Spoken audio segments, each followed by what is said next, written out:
Bonjour chers téléspectateurs de Télé-École, la première télévision éducative en Afrique et au Sénégal.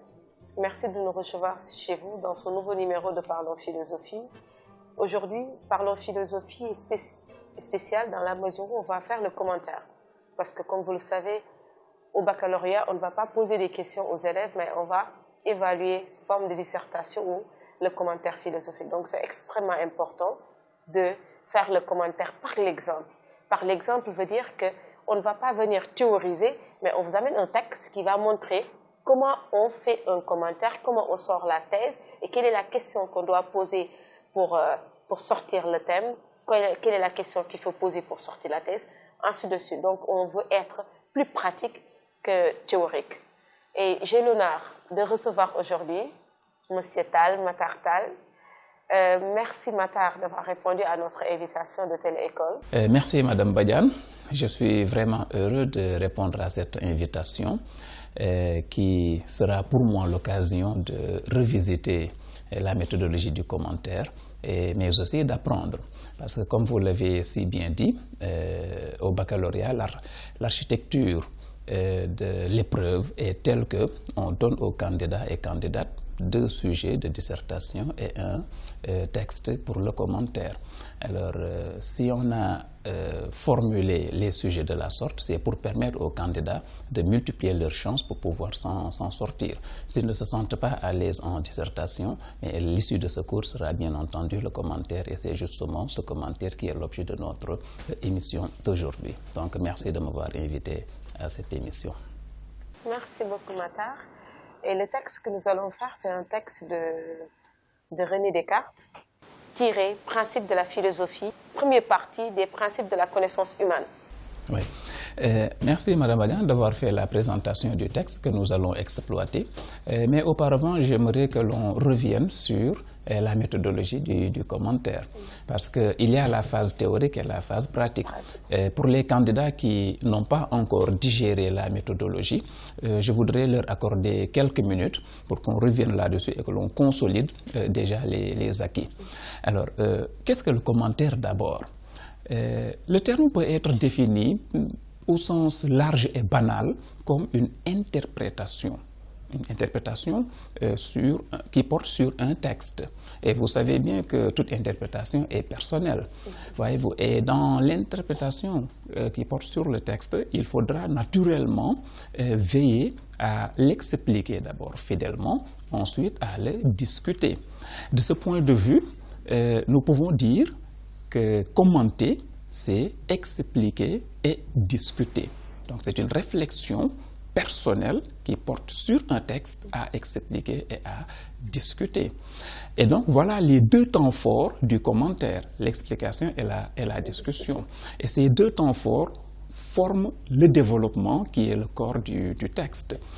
Mais avant de développer, naturellement, il faut introduire, et après avoir développé, il faut conclure. Et donc voilà les 3 étapes fondamentales du commentaire que nous allons examiner très rapidement. L'introduction, c'est la phase inaugurale, c'est donc le début du travail. Et que signifie introduire? Introduire, c'est démarrer, entamer ou amorcer. Et moi, je fais toujours la relation entre l'introduction d'un sujet de dissertation ou d'un texte avec le lancement d'un film, d'une pièce théâtrale ou bien d'un documentaire. Parce que là, je suis dans le langage cinématographique. Quand on parle de lancement, on montre aux téléspectateurs les phases les plus captivantes du film, de la pièce théâtrale ou du documentaire. C'est pour exciter leur curiosité à regarder plus tard l'élément à diffuser. Et donc, lorsqu'on fait ce lancement, ou cette bande-annonce... Donc c'est une sorte de bande-annonce. Voilà, très bien. C'est une bande-annonce où il faut exciter la curiosité des téléspectateurs. Même si l'élément devra être diffusé dans 1 mois, déjà les téléspectateurs sont tellement curieux qu'ils programment le jour et l'heure de la diffusion. Il en est de même avec une introduction qui porte sur un commentaire ou bien sur un sujet. Le candidat ou la candidate qui introduit doit exciter la curiosité du lecteur. Il doit considérer son introduction comme un lancement. Mais comment maintenant exciter la curiosité de son lecteur? Il faut non seulement respecter les différentes étapes de l'introduction, mais aussi être fidèle à l'esprit du texte. Et quelles sont les différentes étapes de l'introduction? On les résume généralement à 4. C'est le thème, que certains appellent idée générale, mais on ne va pas trop se chamailler sur le terme à utiliser. Tout dépend de celui qui développe la méthodologie. Certains professeurs sont à l'aise lorsqu'ils parlent de thème, d'autres sont à l'aise lorsqu'ils parlent d'idée générale. Donc on ne va pas du tout polémiquer là-dessus. En tout cas, il y a le thème ou l'idée générale, il y a le problème philosophique, ensuite la thèse, enfin le plan. Ce sont les 4 éléments constitutifs de l'introduction. Voyons en quoi consiste le thème ou l'idée générale. C'est ce dont parle le texte, ou encore ce sur quoi il porte. Une façon de dire de quoi parle le texte, parce que de toutes les façons, tout texte parle de quelque chose. Tout à l'heure, en exploitant ce texte de Descartes, nous allons dire de quoi il parle, parce qu'il faut apprendre aux élèves ce qu'est la méthodologie de la dissertation par l'exemple. Et donc, à la question de quoi parle le texte, le candidat ou la candidate devra dire de façon très précise, sans pour autant être long, de façon donc très précise, ce sur quoi le texte porte. Ensuite, il doit repérer le problème philosophique, c'est-à-dire la question à laquelle l'auteur tente de répondre. Parce que tout texte porte sur un problème. L'auteur, par exemple, dit « je pose tel problème ». Bon, ça, c'est implicite. Il dit « je pose tel problème et j'essaie de le solutionner ». C'est au candidat donc de repérer ce problème, de le trouver et de l'exposer dans son introduction. Et il est préférable d'exposer le problème sous forme de questions. Je vais m'expliquer tout à l'heure. Et donc, il l'expose sous forme de questions. Et cette question-là, c'est la préoccupation de l'auteur. Ce qu'il cherche à démontrer ou encore ce qu'il cherche à montrer au lecteur. Une fois que le candidat ou la candidate a posé le problème sous forme de questions, il devra, dans la 3e phase de l'introduction, qui est la thèse, apporter la réponse. La réponse, c'est donc le point de vue de l'auteur. Et je dis souvent aux élèves qu'entre le problème et la thèse, il y a une connexion, telle que le problème pose une question et la thèse y répond. Enfin, la 4e partie, c'est le plan. Le plan, c'est la structure du texte, c'est-à-dire comment l'auteur a articulé son texte, quels sont les différents arguments dont il s'est servi pour asseoir sa thèse. Et donc, il faudra que le candidat ou la candidate repère les différentes articulations du texte et qu'il en fasse soit des parties ou des mouvements ou bien encore des idées. Les élèves sont souvent habitués à une expression qu'ils tiennent de leur prof de français. L'expression, c'est « centre d'intérêt ». Mais peu importe le terme qu'on donne dans le plan. Ça peut être, je le répète, centre d'intérêt, idée, partie, articulation ou mouvement. L'essentiel, c'est qu'il faut dire dans le plan combien de parties il y a dans le texte, ou encore, on dit quelles sont les idées du texte et on les expose clairement. Généralement, au baccalauréat, les textes tournent autour de 2 à 3 idées, mais jamais au-delà de 3, parce que le texte qu'on donne est relativement court, donc on ne peut pas aller au-delà de 3 idées. Donc, les candidats doivent se mettre cela en tête, soit c'est 2 idées ou 3 idées, mais encore que ce sont les connecteurs logiques qui orientent le candidat pour qu'il sache quelles sont les articulations du texte. Donc voilà en résumé les 4 parties qui interviennent dans l'introduction. Je le répète, c'est l'idée générale, le problème, la thèse et le plan. De sorte que quand l'introduction est bouclée, on doit pouvoir répondre à partir de ces 4 éléments aux 2 questions: de quoi parle le texte et comment l'auteur s'y prend-il. Voilà les exigences minimales auxquelles du moins on doit répondre dans l'introduction. Une fois que l'introduction donc est finalisée, on passe naturellement au développement qui est le corps du travail. Développer, comme son nom l'indique, c'est détailler, élargir ou bien encore rendre élastique. Mais qu'est-ce qu'on doit rendre élastique? Ce sont les idées qui sont annoncées dans le plan. Parce que le plan doit nous servir de guide. Alors, le développement est composé de deux parties. C'est la partie explicative et la partie, bon, certains l'appellent partie discursive, d'autres l'appellent partie critique. Peu importe l'appellation qu'on lui donne, l'essentiel est que l'on doive discuter le texte. Alors, que signifie expliquer un texte? Expliquer, dans un sens assez trivial, c'est rendre clair, accessible ou bien compréhensible un texte qui au départ paraissait peut-être même ambigu ou trop hermétique. De sorte que quand le candidat a fini d'exploiter le texte, il doit le rendre tellement clair que le texte ne pose plus aucune incompréhension, voilà, aucun problème. Alors, toutes les idées sont les bienvenues. L'essentiel est de rendre le texte clair. Le candidat n'est même pas tenu d'être toujours enfermé dans le texte en l'expliquant. Il peut en sortir et aller puiser des arguments ailleurs ou bien des idées ailleurs. Pour illustrer un argument. Voilà, pour illustrer un argument. Parce que très souvent, il y a des candidats qui pensent qu'il faut respecter, enfin qu'il faut rester dans le texte scrupuleusement et ne pas en sortir. C'est bien, mais le travail serait davantage enrichissant si on jette un coup d'œil sur ce que disent d'autres philosophes et qui confirment le texte. Voilà pourquoi l'explication est un cadre réservé à l'explicitation du texte. Au point que si le texte faisait, disons, fait 10 lignes, quand on en finit avec l'exploitation ou l'explication, ça sera 50 lignes. Donc il faut toujours élargir, ne pas lésiner sur les moyens. Les citations sont les bienvenues. L'essentiel est que toute connaissance mobilisée hors du texte doit rendre compte davantage du texte.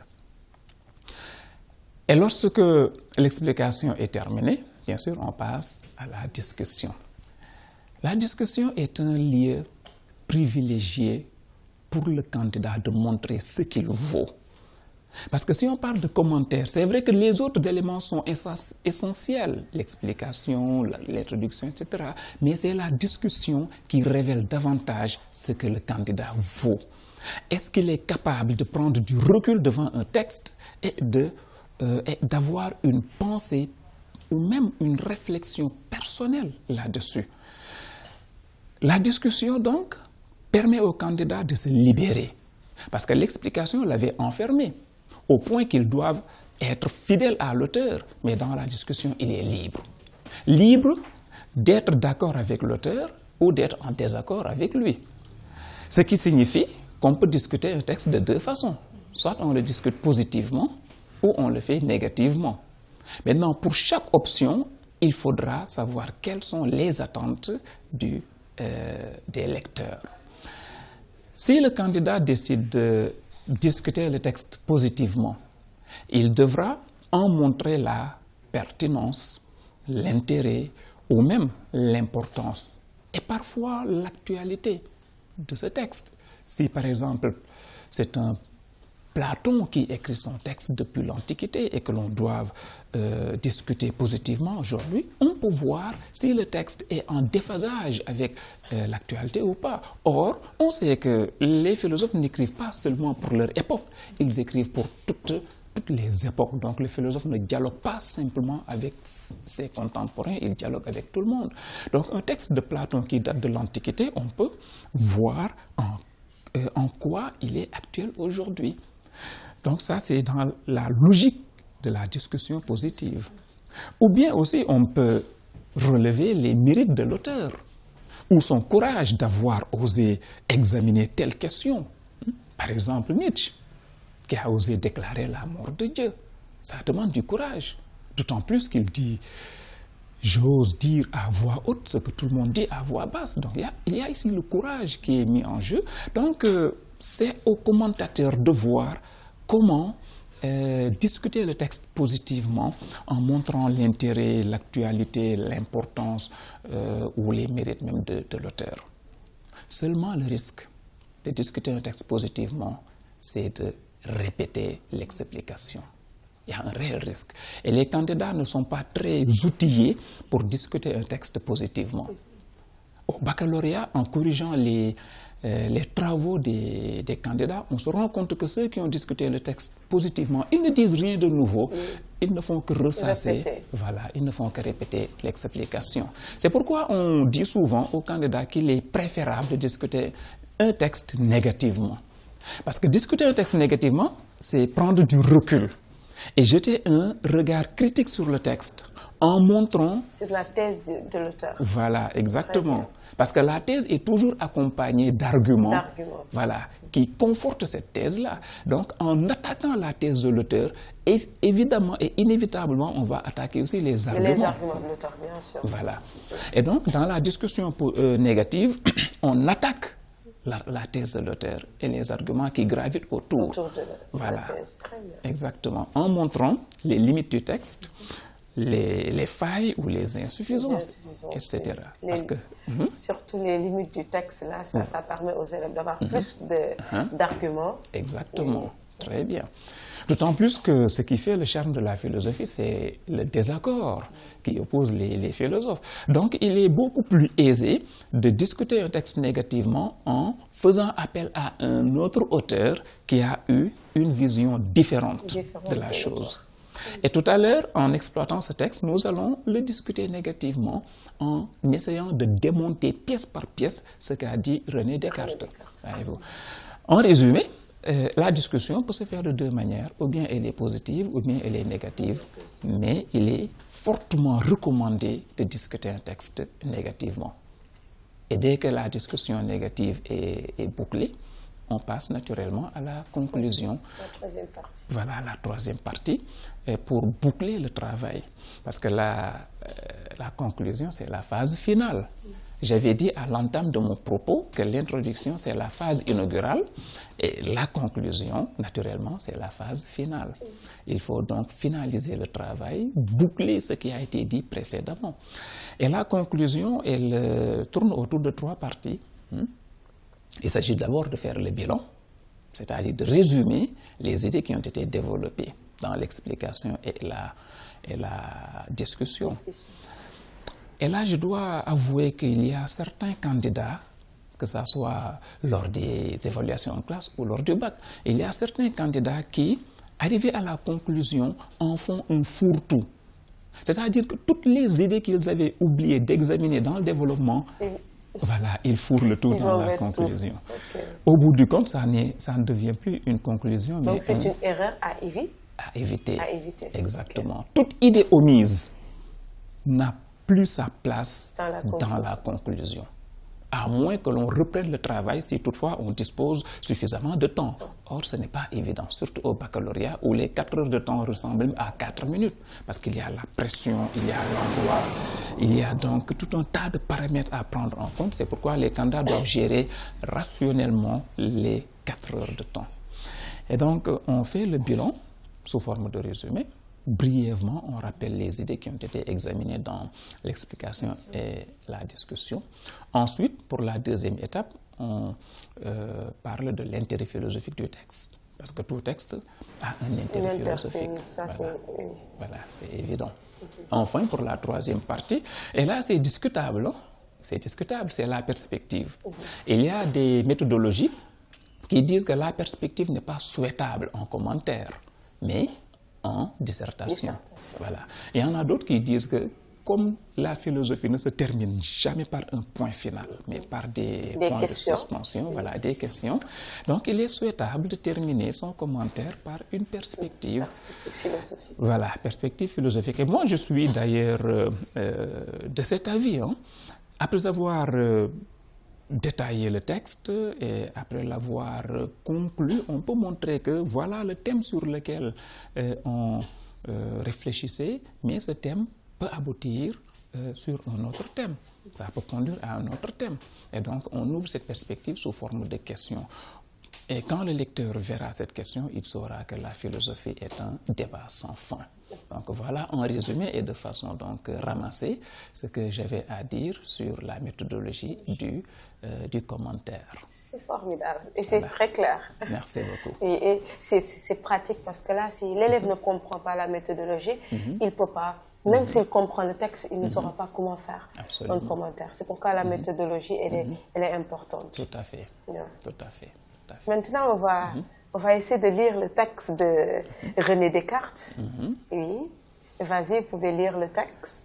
Bien, chers élèves, voilà le texte que nous avons à exploiter. C'est un texte de René Descartes, philosophe français du XVIIe siècle.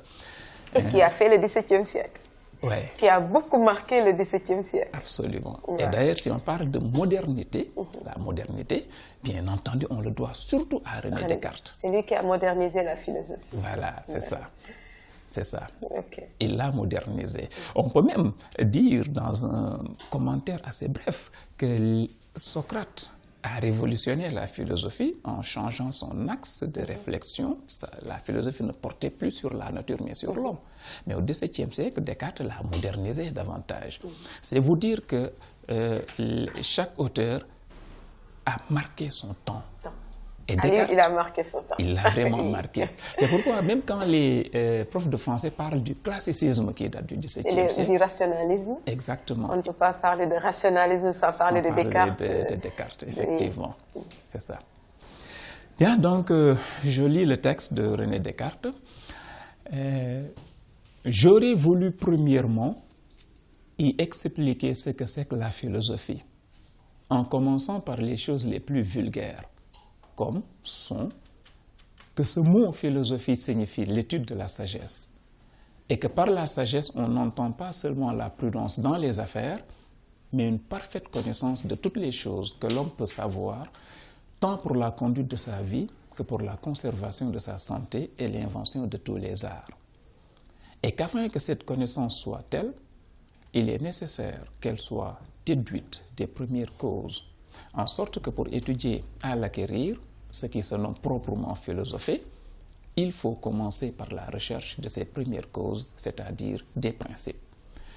Ainsi, toute la philosophie est comme un arbre dont les racines sont la métaphysique, le tronc est la physique et les branches qui sortent de ce tronc sont toutes les autres sciences qui se réduisent à trois principales, à savoir la médecine, la mécanique et la morale. J'entends la plus haute et la plus parfaite morale, qui présupposant une entière connaissance des autres sciences et le dernier degré de la sagesse. Descartes, principe de la philosophie, tiré plus particulièrement de la première partie intitulée Des principes de la connaissance humaine. Donc on voit par là que la lecture, elle est importante. Elle est même capitale parce que si l'élève ne lit pas très bien le texte, il aura du mal à bien comprendre le texte. Parce que surtout la ponctuation, c'est, j'ai l'habitude de dire à mes élèves que la ponctuation, c'est le code. C'est le code de la route du texte qui permet aux élèves de comprendre le texte carrément. Exactement. Maintenant, il s'agit de quoi ici dans ce texte? Ok. Dans le texte de René Descartes, il s'agit plus particulièrement de la nature de la philosophie. Donc l'élève, pour sortir le thème, doit poser la question de quoi s'agit-il ici? On parle de quoi ici dans ce texte? Exactement. Ok, donc s'il pose cette question, la réponse à cette question, c'est le thème du texte. C'est ça. Et en Wolof, c'est wa fi c'est le ñuy wax ni. Voilà. En d'autres termes, en Wolof, c'est ça. Il s'agit de la nature de la philosophie, je répète, parce que la répétition, elle est pédagogique. Quel est le point de vue de l'auteur? Que pense l'auteur par rapport à ce thème? Ok, d'après René Descartes, la philosophie se présente comme la science du tout. Voilà son point de vue. C'est la science du tout. En d'autres termes, c'est une discipline qui s'intéresse à tout. Donc, qui ne laisse rien au hasard. D'ailleurs, si on suit le texte, il y a de ces indicateurs qui réconfortent le commentateur sur la thèse de l'auteur. Par exemple, il dit ici « toute ». Toute toutes les choses. Et que par la sagesse, on n'entend pas seulement la prudence dans les affaires, mais c'est-à-dire que ce mais ici est extrêmement important. Dans la mesure où il dit, ce n'est pas que, mais une parfaite connaissance de toutes les choses que l'homme peut savoir, tant pour la conduite de sa vie que pour la conservation de sa santé et l'invention de tous les arts. Tout à fait. Excellent. Tout à fait. Machallah. Et quand on revient vers la fin du texte, on voit encore qu'il utilise le mot toutes.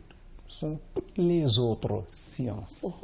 Voyez, ce qui veut dire que la philosophie se présente comme une discipline encyclopédique. Donc, elle totalise tous les savoirs. Donc, on peut considérer, pour me répéter, que la thèse de l'auteur ici est que la philosophie se présente comme la science du tout, comme une discipline qui s'intéresse donc à tout. Toutes les connaissances, voilà, très bien. à toutes les connaissances. Et là, ici, il faut qu'on insiste pour montrer aux élèves qu'on est au brouillon. Oui. C'est-à-dire que ce travail, on pose ces questions, et la réponse à ces questions, on est toujours au brouillon. Absolument. On n'a pas encore commencé l'introduction, mais on est au brouillon. Bien sûr. Maintenant, quel est le problème qui a poussé l'auteur à dire que la philosophie réfléchit sur toutes les connaissances et réfléchit sur tout? Ok. Le problème philosophique qui circule dans le texte peut être formulé ainsi. Qu'est-ce que la philosophie? Et à quoi sert-elle? Parce que c'est ça la préoccupation de Descartes. Il veut montrer au lecteur qu'au-delà de toutes ces considérations, ce qui l'intéresse, c'est de dire ce qu'est la philosophie. Et d'ailleurs, il a dit, j'aurais voulu, premièrement, y expliquer ce que c'est la philosophie. Très bien. Déjà, cette phrase, je dis aux élèves, il faut être intelligent. Il faut savoir lire un texte. Oui, c'est agréable de savoir lire un texte parce que déjà, le texte n'est pas... Le texte est assez généreux pour nous dire ce que... Parce que quand il dit expliquer ce qu'est la philosophie, donc le problème philosophique, c'est qu'est-ce que la philo? Qu'est-ce que la philosophie? C'est apparent. Oui. C'est apparent. En tout cas, dans le texte, il y a beaucoup d'indicateurs qui guident le commentateur. Au point que je me dise que seul un aveugle pourrait ne pas voir le problème, la thèse et l'idée générale du texte. Parce qu'il y a beaucoup d'indicateurs. Allez-y. Très bien. Donc là, même quand tu dis la philosophie est, ne serait-ce que ce verbe être montre qu'il est en train de définir. Il est en train de définir. Exactement. Donc, ne serait-ce que pour ça, ce verbe être indique l'élève, pour que l'élève sache que donc, la thèse, c'est ça, parce que la question, c'est qu'est-ce que la philosophie? Absolument. Donc, l'auteur est en train de nous dire là son point de vue par rapport à cette question. Tout à fait. Oui. Tout à fait. Maintenant, ce texte peut être divisé en combien de parties? Sur cette question, j'aimerais d'abord lever une toute petite équivoque. Équivoque qui fait que les candidats au bac souvent tombent dans un piège. Le piège de numéroter le texte. Ligne 1, 2, 3, jusqu'à... Voilà. Ensuite, ils disent de la ligne 1 à la ligne temps, c'est X qui est développé, et de la ligne temps à la fin, c'est Y. C'est une mauvaise façon de faire.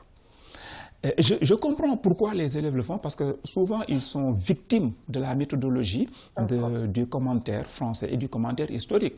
Parce que les textes sont tellement bien juxtaposés, enfin, je veux dire, les idées sont tellement bien juxtaposées, qu'en les numérotant le texte, on peut s'en sortir en disant pour le premier paragraphe, etc.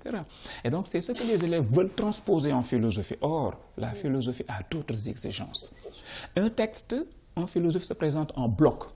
D'ailleurs, au bac, on évite même de donner un texte en paragraphe. Donc, c'est en bloc qu'on donne le texte, en masse compacte, pour que l'élève puisse voir à partir des connecteurs voilà, comment repérer les différentes articulations du texte. Et donc, les idées ne sont pas forcément linéaires dans un commentaire de texte. Les idées peuvent être dispersées dans le texte, mais dans une cohérence interne. L'auteur peut commencer avec l'idée X, il la développe jusqu'à un certain point et il la suspend pour prendre l'idée Y. Il développe l'idée Y jusqu'à un certain moment et il revient sur l'idée X. Ainsi de suite, donc les idées peuvent valser dans un texte, mais toujours il y a une cohérence interne. Alors, au candidat, je dis bien de ne pas du tout développer, enfin de ne pas du tout donner un plan sous forme de numérotation du texte, parce que ce serait rater même l'esprit du texte. Alors, pour ce texte de René Descartes, nous nous laissons guider seulement par les connecteurs logiques. Et tout à l'heure, vous aviez suggéré ce mais-là, voilà, vous avez dit mais une parfaite, ce qui veut dire qu'il y a non pas une opposition ici, mais une continuité, voyez-vous. Il en est de même avec les autres indicateurs. On les repère juste pour voir de quoi parle enfin, chaque partie. Heureusement que ce texte ne pose pas trop de problèmes. Ne pose pas trop de problèmes parce que d'ici à là, nous constatons que Descartes développe une seule idée. L'idée d'une philosophie qui serait une pensée englobante. C'est-à-dire une philosophie qui traite de tout. Donc ici, il parle de la philosophie comme recherche de la sagesse. Et il donne à la sagesse deux sens. Sens théorique et pratique. C'est-à-dire la sagesse en tant que savoir, mais aussi la sagesse en tant que savoir-être. Voyez-vous. Donc, ici, il montre que la sagesse, ce n'est pas, elle ne doit pas être théorique, mais elle doit être aussi théorique que pratique. Très bien. C'est pourquoi, d'ailleurs, dans la première leçon du programme, quand on dit que la philosophie, c'est l'amour de la sagesse, on précise les deux aspects de la sagesse. L'aspect théorique qui renvoie au savoir et l'aspect pratique qui fait référence au comportement ou bien encore au savoir-être, qu'on peut même appeler savoir-vivre. Et quand on revient sur cette première partie, on voit nettement que Descartes met l'accent sur ces deux aspects de la sagesse. Il dit déjà la prudence dans les affaires, c'est un indicateur. Il dit aussi une parfaite connaissance de toutes les choses que l'homme peut savoir. Voilà, une parfaite connaissance de toutes les choses que l'homme peut savoir. Ça, c'est l'aspect théorique. Pour la conduite de sa vie, ça, c'est l'aspect pratique, c'est-à-dire comment l'homme doit se comporter dans la société. Voilà. Et d'ailleurs, le mot temps ici, c'est important parce qu'il est tant pour la conduite de sa vie que pour la conservation de sa santé et l'invention de tous les arts. Absolument. Et CAFA. Et CAFA. C'est-à-dire que ça, c'est important. Et CAFA. Et que AFA. Que cette connaissance soit telle, il est nécessaire qu'elle soit déduite des premières causes. Absolument. Ah non, Descartes, il est très fort. Ah non. Il est très fort. Comme le disait Nietzsche. Nietzsche disait, je suis né trop tôt. Je peux même en dire autant avec Descartes. Il dépassait de très loin l'intelligence de ses contemporains. Ça, c'est pour aussi dire, voilà. En tout cas, il a très bien articulé le texte. Alors, on peut donc considérer que la première partie va d'ici à là. On n'a pas besoin de numéroter le texte. On n'a pas besoin dans le plan de dire... Donc, on parle de structure des arguments. Voilà, exactement. Parce que l'auteur a une thèse et cette thèse, il essaie de l'asseoir à partir de deux arguments. Ces deux arguments sont celui-ci et celui-là. Donc, le premier argument va d'ici à là, et cela porte sur la philosophie comme recherche de la sagesse, mais sagesse qui enseigne le savoir et le savoir pratiquer. Être, voilà. Très bien. Très bien. Et dans la deuxième partie qui va d'ici à là, Descartes nous parle de... Enfin, Descartes établit une comparaison entre la philosophie et un arbre. C'est ce que souvent les collègues appellent la métaphore arborescente. Voyez-vous. Donc c'est la comparaison de la philosophie à un arbre. Et tout à l'heure, en exploitant cette deuxième partie, nous verrons pourquoi il compare la philosophie à un arbre. Que représente cet arbre? Nous le verrons donc plus tard. Et d'ailleurs, après la structure de ce texte, la structure du texte, il est important de montrer aux élèves que dans l'introduction aussi, il faut prévoir la discussion. Bien sûr. C'est-à-dire annoncer la discussion, poser une question qui va annoncer que nous allons discuter le texte. Tout à fait. Et là, c'est comme, j'adore quand vous avez dit tout à l'heure, c'est une sorte de bande-annonce. Bande-annonce dans la mesure où celui qui corrige sait déjà ce qu'il attend. Tout à fait. Qu'il va, donc là, donc l'élève dans l'introduction, il va, je rappelle ce que vous avez dit parce que la répétition est toujours pédagogique. Absolument. L'élève doit d'abord présenter brièvement l'auteur, plus le thème. Ensuite, il donne le problème philosophique. Oui. Donc, parce qu'on ne peut pas répondre sans poser une question. Absolument. Donc là, c'est une façon pour que l'élève sache que je ne peux pas donner la thèse sans le problème. Tout à fait. Donc, il faut la question pour pouvoir donner une réponse. Bien entendu. Donc, il y a présentation plus thème, le problème philosophique, et là, l'élève donne donc la thèse de l'auteur, c'est-à-dire le point de vue de l'auteur. Absolument. Que défend l'auteur? C'est la réponse, comme vous l'avez si bien dit tout à l'heure, que défend l'auteur. Donc là, il donne la thèse. Ensuite, vous avez dit la structure du texte, il ne faut pas numéroter. Il faut donc donner la structure des arguments, parce que la philosophie, ce n'est pas comme en français ou en histoire-géographie. Et enfin, l'élève doit annoncer la discussion, soit sous forme de questions pour annoncer. Donc, s'il remet en cause cette définition cartésienne, donc il peut poser une question qui annoncerait déjà, cette bande annonce qu'il va essayer de déconstruire cette définition cartésienne de la philosophie. Et là, donc, ça permet au correcteur de savoir que c'est ça que l'élève va faire. Absolument. Oui. Merci beaucoup. Vraiment, c'est très clair cette méthodologie et c'est pratique. C'est pourquoi la méthodologie, par exemple, elle est pratique. Absolument. Ça rejoint un peu ce que Descartes dit, la sagesse ne doit pas être théorique, mais elle doit aussi être pratique. Très bien. Maintenant, le développement, la deuxième partie. Le développement, comment l'élève doit développer, doit d'abord, parce que vous avez dit que le développement comprend deux parties. Oui. L'explication et la discussion. Même au bac, je pense qu'à l'office du bac, on dit expliquer et discuter ce texte. Exactement. Oui. Donc, la première partie d'abord, l'explication. Comment doit-on expliquer? Comment peut-on expliquer un texte? Ou quelle est la méthode qu'on peut adopter pour expliquer un texte? Bon, il n'y a pas de méthode exportée, disons, ex nihilo. Oui, vous avez des astuces. Voilà, très bien. Il y a de ces astuces, effectivement, que l'on partage avec nos élèves pour qu'ils sachent comment expliquer et discuter un texte. Mais je dois d'abord dire qu'il y a des candidats qui ne se donnent pas la peine de lire l'intitulé du sujet 3. C'est-à-dire la consigne, de lire la consigne du sujet 3. Ils ne se donnent pas cette peine-là. Parce que le sujet 3 dit clairement expliquer, puis discuter le texte ci-après. Même pour celui qui n'a jamais maîtrisé sa méthodologie, mais il est guidé par le sujet 3. C'est cela que les profs de français et d'histoire-géographie appellent maintenant, parce qu'ils ont réformé leur programme, ils appellent cela consigne améliorée. Voilà, c'est la consigne améliorée. Voilà. Cela dit au candidat ce qu'il doit faire. Alors, puisqu'il s'agit d'expliquer et de discuter, comment faudrait-il s'y prendre? À l'entame de l'explication, le candidat doit se rapporter à son plan. Il doit voir quelle est la première idée qu'il a annoncée. Si c'est l'idée X, naturellement, il va commencer par l'idée X.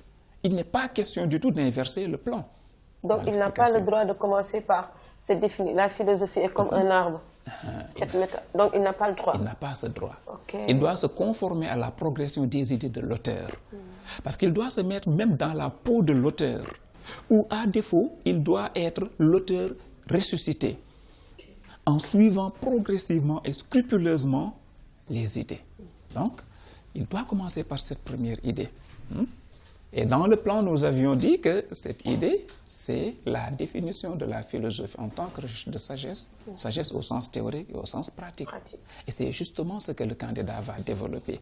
Mais il ne doit pas faire de dissertation sur la sagesse ou la philosophie. Il doit toujours se référer au texte, voir comment l'auteur a expliqué la sagesse. Quels sont les deux sens qu'il lui donne? Est-ce que le temps conjugué dans un texte signifie quelque chose? Ah oui, oui. Parce que rien ne se fait par hasard. il n'y a pas de hasard dans un texte. Tout ce qu'il y a dans le texte a sa place. Rien n'est de plus ni de moins. Donc l'élève doit regarder le temps conjugué. Voilà. Comme ici, Descartes dit « j'aurais voulu ». Voilà. Donc là, c'est un souhait. Souhait. Voilà. J'aurais. Parce que vous voyez la terminaison, c'est avec S. Donc l'élève doit montrer que le souhait de Descartes, en expliquant, le souhait de Descartes, c'est pourquoi, pour montrer qu'il souhaite, c'est pourquoi il a utilisé ce temps pour insister. Très bien. Voilà. Ok. Donc il faut être très regardant et très perspicace. Ne laissez rien échapper. Bon, c'est vrai que il y aura certainement de petits détails qui vont échapper, mais l'essentiel doit être capté et exploité. Donc vous avez bien raison d'avoir posé la question sur le temps. On doit donc s'y conformer. Alors, donc, la première idée à exploiter, c'est la sagesse vue sous deux angles, théorique et pratique. Et c'est cela qu'il va exploiter dans la première partie du développement. Donc l'élève, s'il dit une chose, il doit l'illustrer ou bien se référer au texte ou bien il peut parler et continuer. Voilà. Il doit se référer au texte. Je dis bien il doit parce que c'est une obligation. Ce que font les candidats souvent, c'est de tomber sur un thème qu'ils maîtrisent très bien. Et au lieu de voir comment l'auteur le dit dans le texte, ils font de la dissertation. Donc il ne faut pas partir de la leçon au texte. Donc ils font une restitution mécanique d'une connaissance. Ou bien faire une sorte d'étalage de connaissances, ce qui n'est pas permis en commun, ce qui n'est pas permis en commentaire. Merci d'insister sur ça, parce que ça, c'est important que les élèves sachent que ici, on n'a pas besoin de restitution mécanique ou d'étalage de connaissances, mais d'expliquer les idées de l'auteur. Les idées de l'auteur. Les leçons, ainsi que les textes que l'on distribue à nos élèves, et même leur lecture, tout cela sert de support pour mieux enrichir le texte. Pour mieux illustrer. Voilà, pour mieux illustrer. Donc, illustrer avec des exemples et même avec l'expérience quotidienne. Parce que cela peut servir. Cela peut servir. Donc, l'élève ici peut, quand l'auteur dit, tant pour la conduite de sa vie que pour la conservation de sa santé. Donc, l'élève ici peut prendre cette expression et dire ce qui présuppose ou bien expliquer. Mais pas de venir étaler, expliquer tout ce qu'il connaît sur Descartes. Donc ça, c'est pas permis. Ou c'est permis? Non, ce n'est pas permis. C'est interdit. Le texte n'est pas un prétexte pour raconter tout ce que l'on sait. Sur l'auteur. Voilà, sur l'auteur. Le texte n'est qu'un point de départ pour pouvoir entrer en profondeur. Je peux dire un seul mot du texte peut faire l'objet de tout un volume. L'essentiel, c'est de l'expliciter pour que le lecteur qui n'avait pas compris le texte puisse le comprendre. Et surtout, regardez les adverbes. Parce que quand l'auteur dit que ce mot philosophie signifie, il définit l'étude de la sagesse. Mais quelle sagesse? Quelle sagesse? Ce n'est pas la sagesse socratique, mais cette sagesse ici, il dit, et que par la sagesse, on n'entend pas seulement. Ici, le mot seulement peut orienter l'élève, parce que ce n'est pas seulement la prudence dans les affaires, mais une parfaite connaissance, etc. Donc là, même les adverbes peuvent aider les élèves à comprendre davantage. Tout à fait. Très bien. Tout à fait. Ok. Et donc, en exploitant cette première partie dans l'explication, l'élève a la possibilité même de sortir du texte pour mobiliser ses connaissances, les connaissances acquises d'autres auteurs.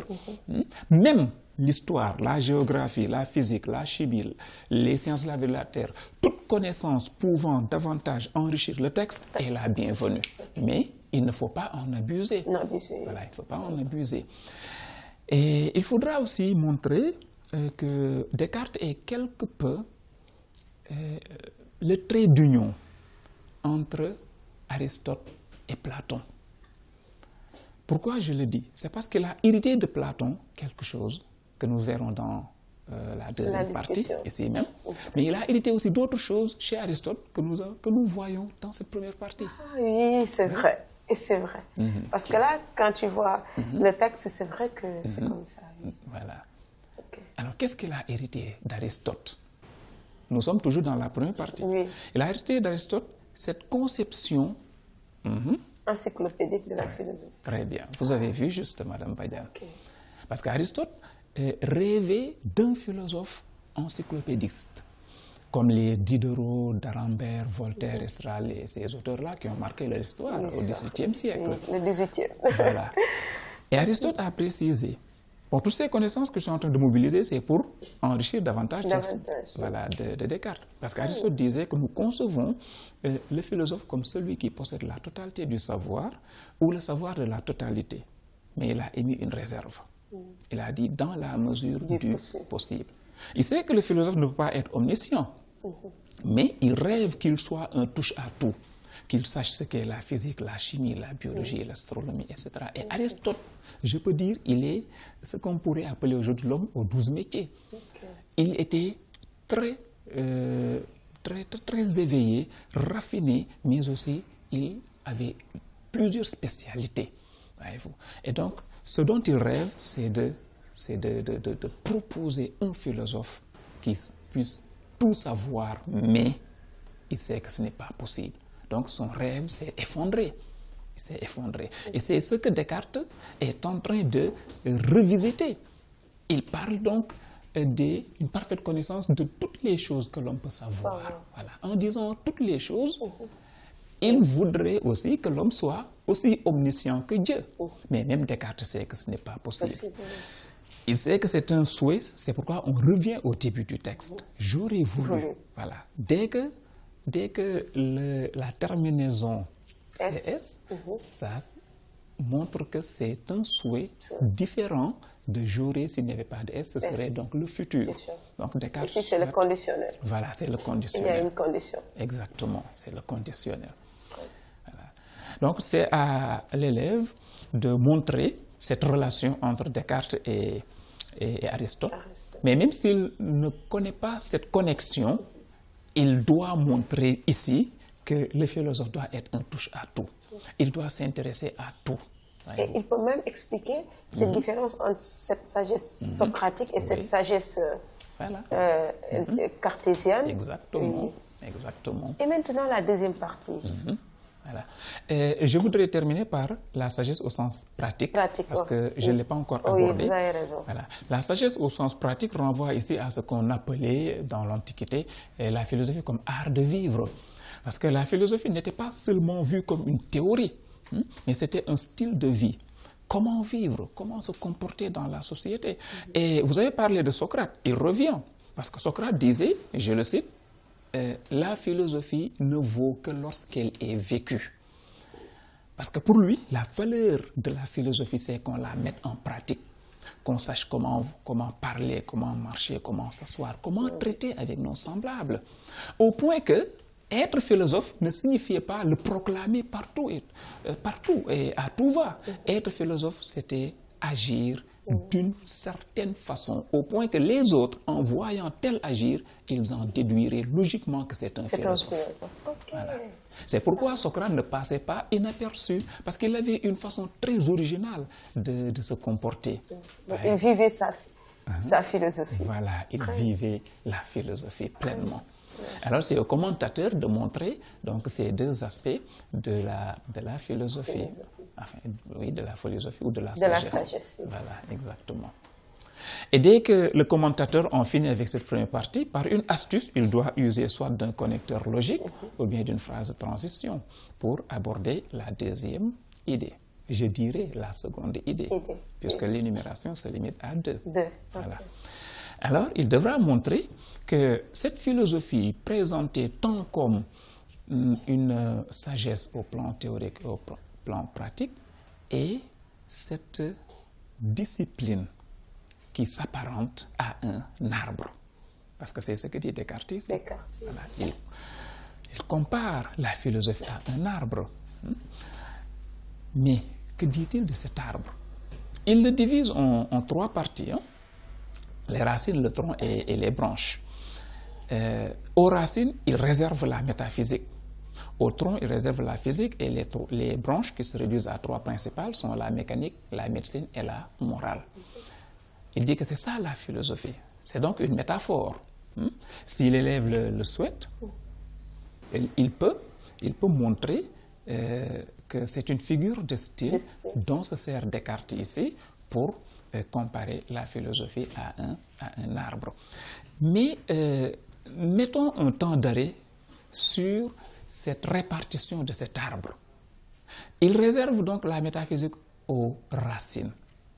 Et on sait que l'élément le plus vital d'un arbre, ce sont les racines. Voilà. Lorsque les racines ne donnent plus, l'arbre meurt. Oui. Ce qui signifie que sans la métaphysique, la philosophie est une coquille vide. Il faut l'essence donc. Voilà. C'est la métaphysique qui permet donc de remonter au premier principe, ce qu'il dit ici. Les premiers principes ou la première cause, voilà, les premières causes. Comme le disait Aristote. Voilà, comme le disait Aristote. Donc la métaphysique est essentielle. Elle est pour la philosophie ce que les racines sont pour un arbre. Et ce que Descartes a hérité de Platon, c'est de faire de la métaphysique le poumon même de la philosophie. Donc ici, la métaphysique, c'est le socle. Voilà. Ok. Très bien, c'est le socle. C'est le socle. C'est un mot d'ailleurs qui est bien choisi. C'est le socle de la philosophie. Et Descartes montre à quel point la métaphysique est le socle. Au point de dire que si ma métaphysique est fausse, alors toute ma philosophie est fausse. Mais si ma métaphysique est vraie, alors toute ma philosophie aussi est vraie. Okay. Vous voyez l'essence, enfin l'importance qu'il donne à la métaphysique. Et pendant que Platon estime que dans l'échelle des savoirs, c'est la métaphysique qui est tout à fait au sommet, Descartes lui dit que non, la métaphysique est plutôt à la base. C'est le fondement. Voilà, c'est le fondement. Il est vrai que Descartes et Platon accordent à la métaphysique deux places différentes. Platon parle de sommet, Aristote parle de base, mais l'idée est la même. Parce que si Platon place la métaphysique au sommet de l'échelle des connaissances, c'est pour montrer qu'elle est la connaissance suprême.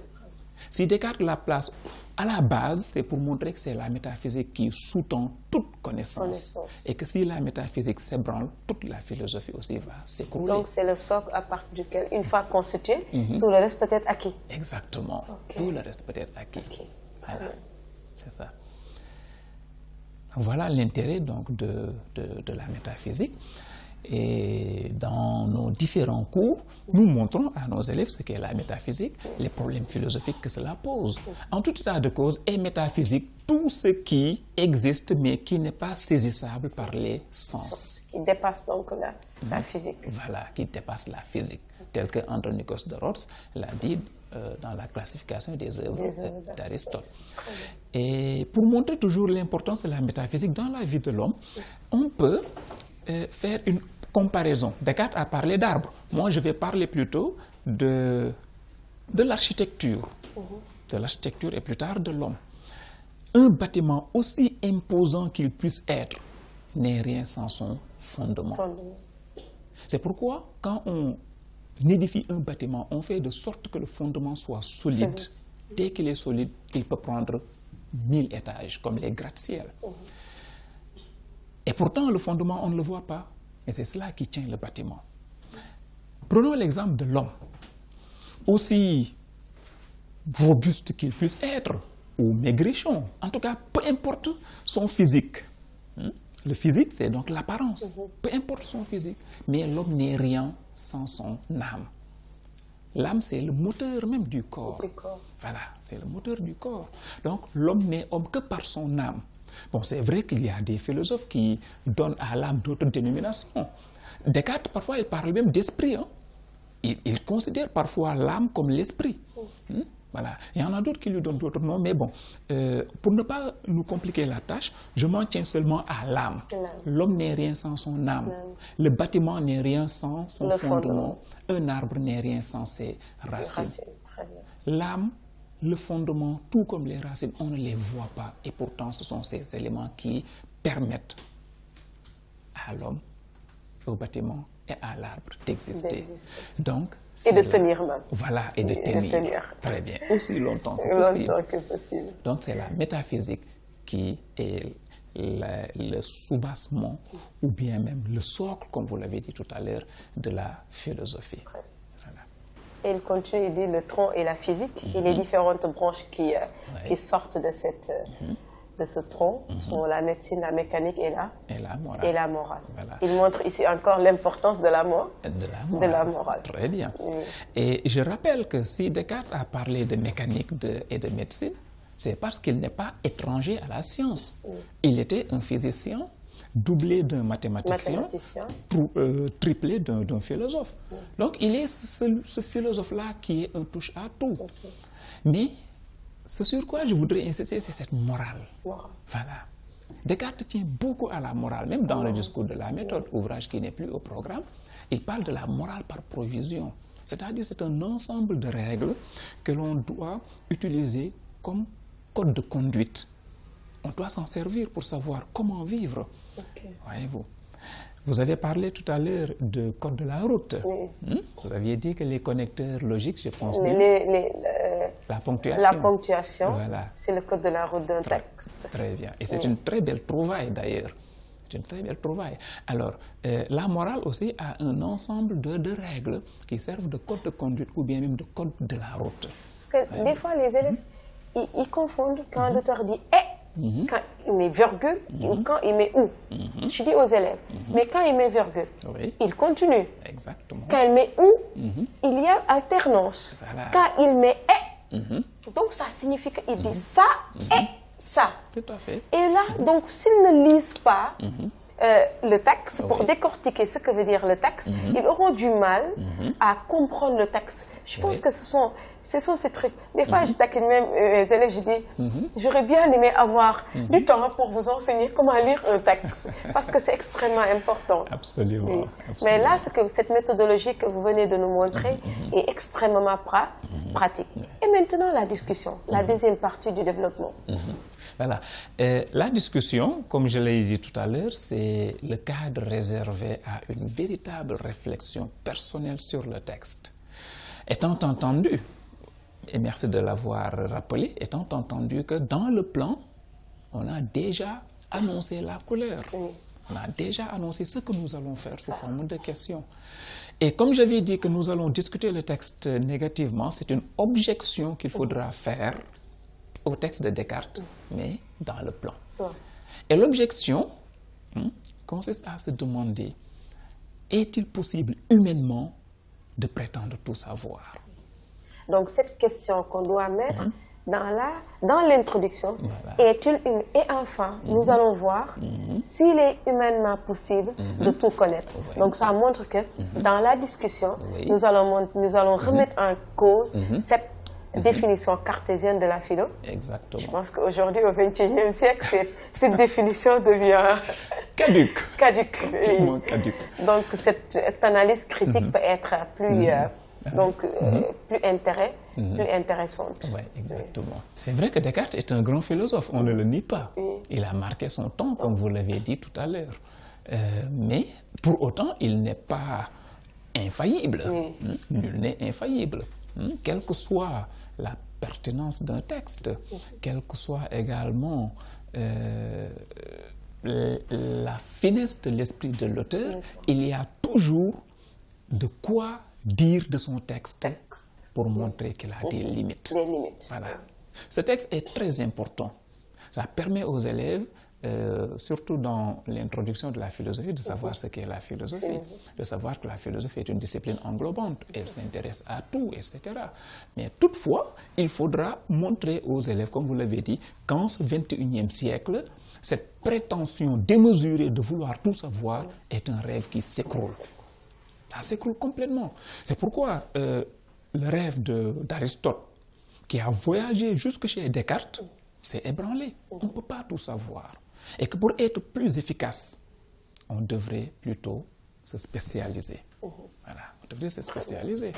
Et je rappelle à ce propos que si la philosophie et la science se sont séparés à l'initiative, je le précise, de la science, c'est parce que cette dernière reprochait à la philosophie son ambition encyclopédique. Parce que la philosophie, dès sa naissance, s'est montrée comme une pensée généraliste.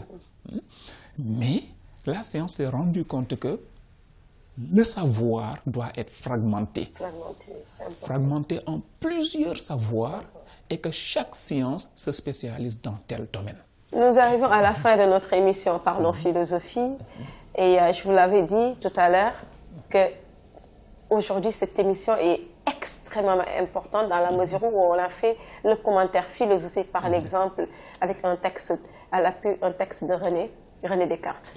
En tout cas, merci beaucoup Monsieur Tall d'avoir répondu à notre invitation. Merci beaucoup. Et nous nous retrouverons très prochainement dans un nouveau numéro de Parlons Philosophie. Jusque-là, continuez à philosopher pour mieux vivre.